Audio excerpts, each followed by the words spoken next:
design para mídias sociais, que é a Tamires Borges. Yuri, como me livrar de pensamentos negativos e de escassez? Tá. Primeiro vamos definir o que é escassez. Tamires, obrigado. Oi, Tamires. Já fui logo respondendo, né? Não, nem dei oi pra ela.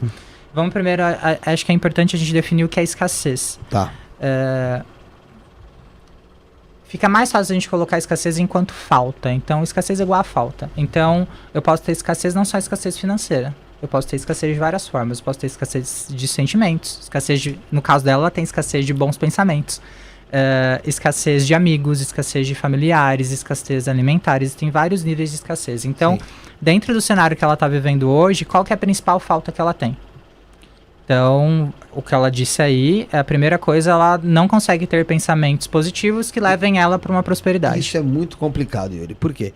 Porque, nem falando somente em prosperidade, que é o que a gente vai entrar aqui para tratar essa prosperidade andando alinhada junto com a espiritualidade, mas assim, o pensamento negativo, ele é algo que quando uma pessoa ela adquire essa forma de pensar, ela tem uma dificuldade tremenda de tirar isso dela. Ela até tenta trabalhar isso, consegue às vezes por algumas horas ou por um dia, mas no outro dia, na primeira tropeçada que ela dá na rua, ela volta com aquilo novamente. Como você trabalha a sua cabeça para realmente...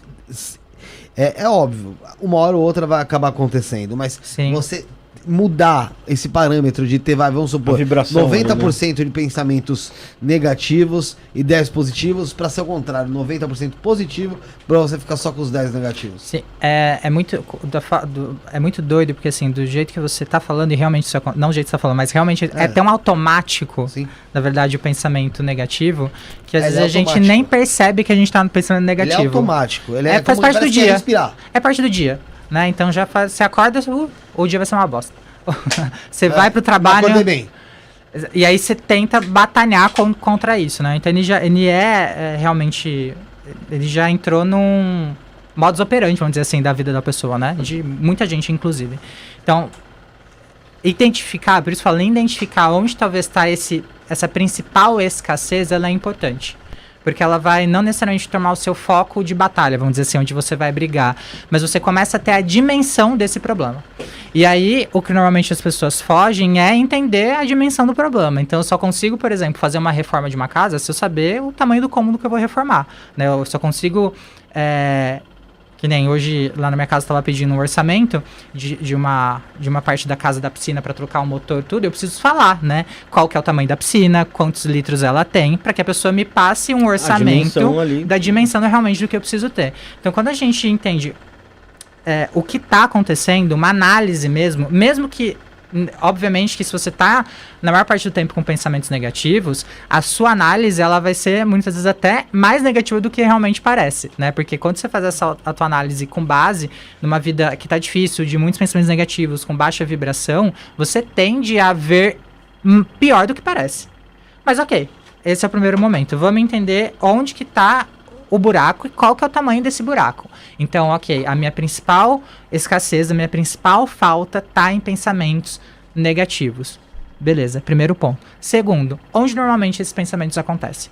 Eles acontecem na hora que você acorda, ou eles acontecem quando você está no trabalho, acontecem quando você chega na sua casa, acontece quando você está no ônibus, quando você está conversando com a pessoa que você se relaciona. Qual que é o gatilho principal desses pensamentos? Aquele pensamento. Exatamente. Então eu identifico a principal falta, o gatilho onde está acontecendo terceira parte, qual que é o sentimento que isso me traz?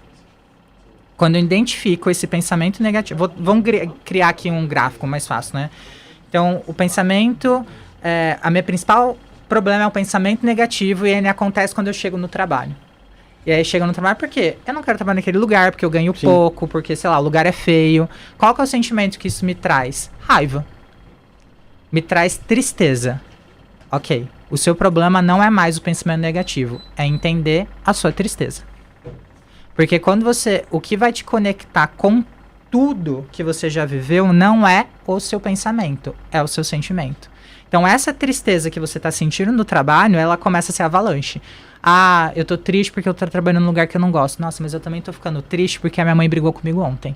Eu também tô ficando triste porque há 10 anos atrás eu atropelei um gatinho. Lascou-se. Você entrou na avalanche de tristeza de coisas que te aconteceram e é tão maluco isso que você começa a ficar triste com coisas que nem aconteceram ainda. Você começa, putz, o final de ano vai acontecer, eu não tenho dinheiro pro final de ano, nossa, vou ter que passar o final de ano em casa. Aí você fica triste. Então, o que eu quero que entenda é, o foco parou de ser o pensamento negativo. Ele foi realmente nesse sentimento de tristeza. E é engraçado essa avalanche aí, porque eu tava até falando aqui no programa, o Felipe tava aqui no dia, que o pessimista deixa a gente meio... deixa a gente meio vagabundo, né, meu? Porque, meu, você já começa com aquilo, vou fazer, mas eu já sei que vai dar errado, então você já vai fazer mal feito mesmo. Não, ele é como se fosse uma amoeba, sabe? Assim, ele vai, onde encosta, ele vai grudando e ele vai levando tudo, né? Então, por que é importante a gente identificar? O pensamento, ele tem uma força muito forte, sem dúvida nenhuma, mas o sentimento, quando a gente entende nas sabedorias de vibração, o sentimento, ele que engloba tudo. Ele vai te conectando com coisas que aconteceram às vezes há 5, 10, 15, 20 anos atrás. E aí, aquela tristeza que eu quero, ela é genuína, mas ela era, sei lá, 5%, ela se torna 50%, 60%. E aí você entra numa tristeza generalizada. Então, esse é o primeiro passo, você identificar qual é o sentimento que essa principal escassez, esse principal pensamento, essa dificuldade que você está tendo está te levando. E, obviamente, cada pessoa vai ter um sentimento diferente. A gente vai ter tristeza, a gente vai ter frustração, tem gente que vai ter raiva, tem gente que vai identificar tristeza e raiva, entende? Tem gente que vai identificar tristeza e desesperança. Enfim, são vários sentimentos, tá? E aí, não tenha medo de identificar qual é esse sentimento. Não tenha medo de olhar e falar, putz, eu achei que eu era uma pessoa alegre, estou descobrindo agora que eu sou uma pessoa triste. É importante essa identificação, porque você começa a entender qual é o tamanho do problema que você está tendo. Você para de colocar embaixo do tapete, você para de esconder o que realmente está acontecendo, a sua realidade, nada mais é do que a sua vida, né? E é isso que está determinando se vai melhorar ou não, tá? Essa é a identificação, certo? Aqui a gente começa, a partir da identificação, quais são os passos para mudar isso.